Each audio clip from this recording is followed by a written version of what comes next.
अब जो यहां पर जब हम बात करेंगे कार्बोहाइड्रेट का, तो कार्बो और हाइड्रेट है ना, दो ही चीज है। हाइड्रेट्स ऑफ कार्बन इसको बोला जाता है। हाइड्रेट्स ऑफ कार्बन मतलब हाइड्रेट्स में आपके कार्बन से भी मिले हैं। तीन इंपॉर्टेंट चीज है, कार्बन, हाइड्रोजन और ऑक्सीजन मिलकर के जो कंपाउंड बनाएगा उसको कार्बोहाइड्रेट आप बोल देते हो। बहुत सिंपल साधारण परिभाषा। उसको दूसरा नाम शुगर भी बोलते हैं, सैकेराइड्स भी बोलते हैं, अलग अलग नाम से इसको जाना जाता है। ठीक है, फटाफट देखेंगे। इसमें जो आपको पॉलीहाइड्राइड एक ग्रुप देखेगा, ठीक है, और उसके बाद एल्डोज और कीटोन। ठीक है, या तो कीटोन होगा या तो एल्डोज होगा, दो चीजें दिखेगा। बाकी ओएच तो आपको देखने को मिलेगा ही, बाकी हम स्ट्रक्चर में आपको देखने को मिलेगा, स्ट्रक्चर भी आपको समझा देंगे। इसमें सबसे पहला चीज जो है मोनोसेकेराइड देखते हैं। मोनो में क्या होता है, मोनो का मतलब होता है वन, ठीक है, सेकेराइड का मतलब शुगर होता है, मतलब वन शुगर मॉलिक्यूल्स होगा। मतलब इसको और जब आप तोड़ने की कोशिश करोगे तो टूटेगा नहीं, क्योंकि एक ही शुगर है तो क्या ही तोड़ोगे उसको। समझ में आ रहा है, तो सिंपल है। इसका जो है जनरल फॉर्मूला आपको देखने को मिल जाता है। अब इसमें नंबर ऑफ कार्बन के आधार पर अगर हम बात करेंगे, फटाफट समझते चलना, बहुत आसान है। ठीक है, बहुत आसान तरीके से समझाएंगे भाई, रिलैक्स रहना, टेंशन नहीं लेना। नंबर ऑफ कार्बन के हिसाब से जब आप बात करोगे तो इनके नाम हो जाएगा। मिनिमम जो है नंबर ऑफ कार्बन 3 से स्टार्ट होता है, ठीक है, और कम नहीं कर सकते आपको, 3 से ही स्टार्ट होगा, तो उसको जो है आप ट्रायोज बोल देते हो।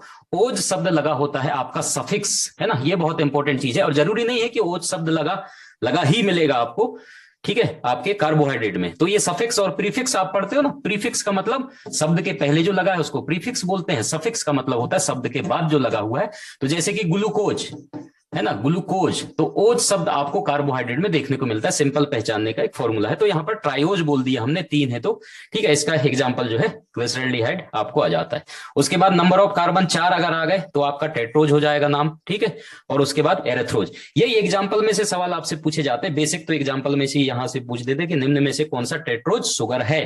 तो आपको ये एग्जाम्पल रट लेना है भाई, याद कर लेना है। समझ में आ रहा है। पेंटोज शुगर का बहुत इंपॉर्टेंट उदाहरण जो है आपका राइबोज आ जाता है, ठीक है, ribose sugar. Deoxy ribose sugar भी पढ़ते हो, आरएनए डीएनए, है ना, तो उसमें राइबोज शुगर जो है बहुत इंपॉर्टेंट है। ये कौन सा है, पेंटोज शुगर है। और उसके बाद जो है नंबर ऑफ कार्बन अगर 6 हो गए तो उसको आप हेक्सोस बोल दे हो। हेक्सोस में आपका ग्लूकोज और फ्रक्टोज बहुत इंपॉर्टेंट शुगर आता है, जिसको आप बार बार पढ़ते हो। अब यहां पर आपको कीटोन जो है आपको देखने को, कीटोज जो है आपको देखने को मिलेगा कहां पर, हेक्सोस, ग्लूकोज और फ्रक्टोज में, ठीक है। ओलिगोसेकेराइड की बात करें, मोनोसेकेराइड में हमने देख लिया नंबर ऑफ कार्बन के आधार पर ये फलाना फलाना, एग्जांपल जो है आपको रट लेना है भाई।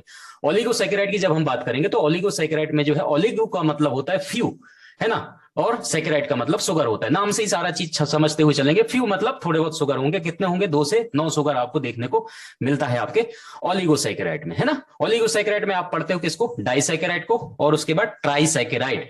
डाइसेकेराइड कह रहा है मतलब शुगर कितने होंगे, इसमें 2 शुगर होंगे, ठीक है, तो उसको आप डाइसेकेराइड बोल दे। जैसे एग्जांपल के तौर पर आपका माल्टोज आ जाता है, बहुत इंपॉर्टेंट। ट्राइसेकेराइड जब आप बोलोगे तो ट्राइसेकेराइड में आपके 3 शुगर हो जाएंगे, कितने, 3 शुगर मिलकर के आपको बनाएगा, तो उसको आप बोलेंगे क्या, ट्राइसेकेराइड, ठीक है। रेफिनोज जैसे कि एग्जांपल के तौर पर रेफिनोज है, बहुत इंपॉर्टेंट है। कभी अगर पूछे रेफिनोज कौन सा जो है शुगर या कार्बोहाइड्रेट है, तो उस तरीके से आपको ट्राइसेकेराइड देखेगा तो आपको बताना पड़ेगा, ठीक है। माल्टोज आपका डाइसेकेराइड है, मतलब 2 शुगर मिलकर के आपका माल्टोज। मतलब इसको जब आप तोड़ोगे तोड़ोगे तो आपको स्वाभाविक बात है ना, क्योंकि 2 शुगर से मिलकर बना है तो अलग अलग टूट जाएगा, ठीक है। तो इसको आप तोड़ सकते हो, तोड़ने पे आपको मिलेंगी चीजें। आगे चलते हैं, आपका पॉलीसेकेराइड, ठीक है। तो पॉलीसेकेराइड में जो है आपको क्या है, पॉली का मतलब होता है मैनी और सेकेराइड का मतलब शुगर, मतलब मैनी शुगर्स आपको देखने को मिलेगा। समझ में आ रहा है, से लेकर के अनगिनत जो है शुगर आपको देखने को मिलेगा, जैसे कि स्टार्च, ठीक है, ये आपके प्लांट्स जो है फोटोसिंथेसिस, प्रकाश संश्लेषण की क्रिया के द्वारा जो है ये बनता है। एग्जाम्पल के तौर पे स्टार्च आपका, समझ में आ गया।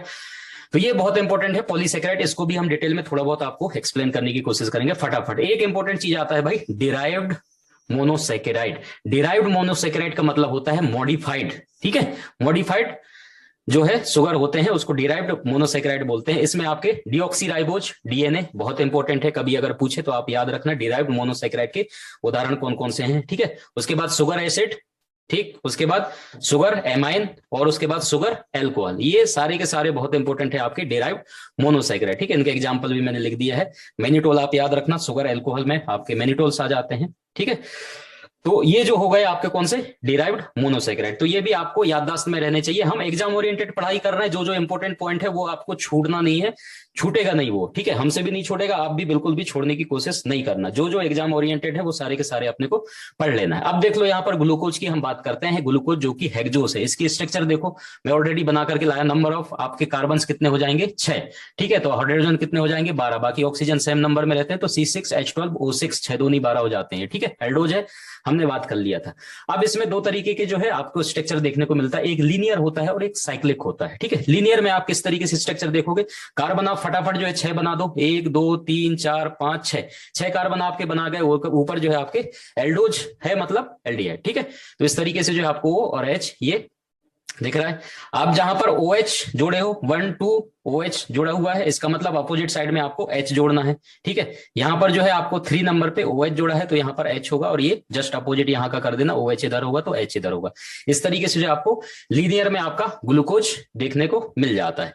अब जब इधर आओगे, ठीक है, जब आप इसको साइक्लिक तरीके से बनाओगे इस तरीके से, तो ये इस तरीके से बनता है। और इसमें बनाने का इंपॉर्टेंट चीज क्या है जो आपको समझाने का है, ये वाला जो 1 वाला है, ठीक है, इसको हम बोलते हैं कार्बोनिल कार्बन, ठीक है, कार्बोनिल कार्बन इसको बोला जाता है C1 पे। अब ध्यान से समझना यहां पर, ठीक है, अल्फा ग्लूकोज और बीटा ग्लूकोज करके आता है, तो ध्यान रखना, कार्बोनिल कार्बन के अगर नीचे की तरफ आपका OH है तो इसको आप बोल दोगे अल्फा ग्लूकोज, और बीटा ग्लूकोज आप कब बोलोगे इसको, बीटा ग्लूकोज तब बोलोगे जब OH जो है आपका ऊपर साइड चला जाएगा, तब आप इसको बीटा ग्लूकोज बोल दोगे। तो अल्फा और बीटा ग्लूकोज का जो है आता है एग्जाम्पल के तौर पर, इसलिए जो है आपको याद रख लेना है, ठीक है। तो इतना समझ में आ गया भाई, एक बार सब लोग कमेंट्स करके बताओ, उसके बाद आगे चलते हैं, ठीक है।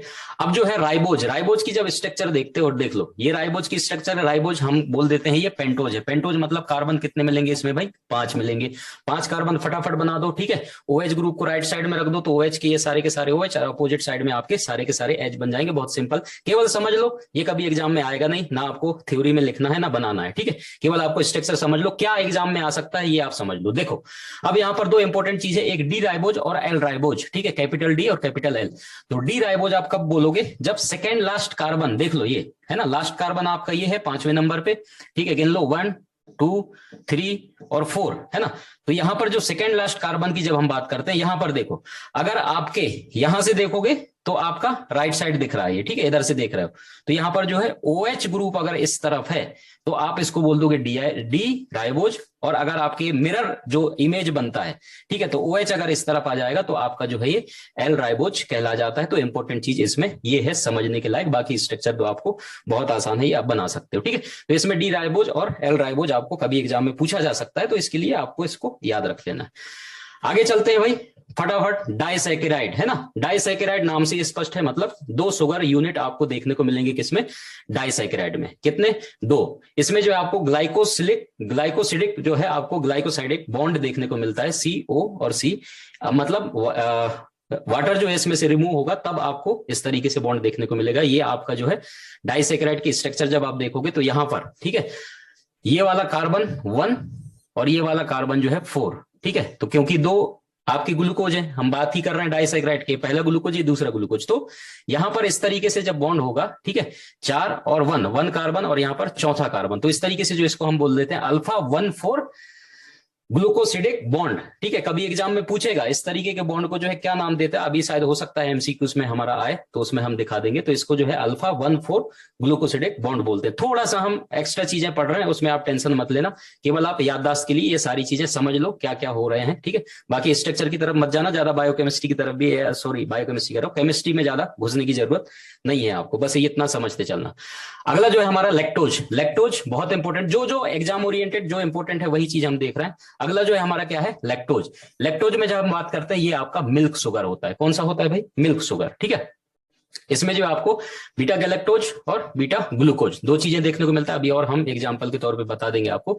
इसमें बीटा 1,4 ग्लूकोसिडिक बॉन्ड देखने को मिलता है आपका लैक्टोज में भी, ठीक है। तो इसमें लैक्टोज में आपको इतना याद रखना है। आगे क्या है, सुक्रोज, ठीक है, सुक्रोज को हम कैन शुगर भी बोलते हैं, टेबल शुगर के नाम से जाना जाता है, अल्फा ग्लूकोज और बीटा फ्रक्टोज, ठीक है, 2 चीजें हैं, अल्फा 1 2, ठीक है। इसमें आपको इतना चीज याद रखना है, बाकी ज्यादा स्ट्रक्चर वगैरह पे मत जाओ, केवल इतना चीज है जो एग्जाम के तौर पे सुक्रोज से अगर पूछेगा इस तरीके से आपको पूछेगा। उसके बाद जो क्या है, हाँ ये बहुत इंपॉर्टेंट है, इसको आप समझ लो। देखो फीलिंग टेस्ट जो आप परफॉर्म करते हो है ना, इस टेस्ट में जब आप परफॉर्म करते हो, दो तरीके के शुगर होते हैं, एक तो रिड्यूसिंग शुगर होता है, एक नॉन रिड्यूसिंग शुगर होता है। रिड्यूसिंग शुगर वो होता है जिसमें आप जब ये टेस्ट परफॉर्म करोगे केमिकल के द्वारा, तो उसका कलर जब ब्लू से रेड हो जाता है ना, तो उसको जो है आप रिड्यूसिंग शुगर बोल देते हो।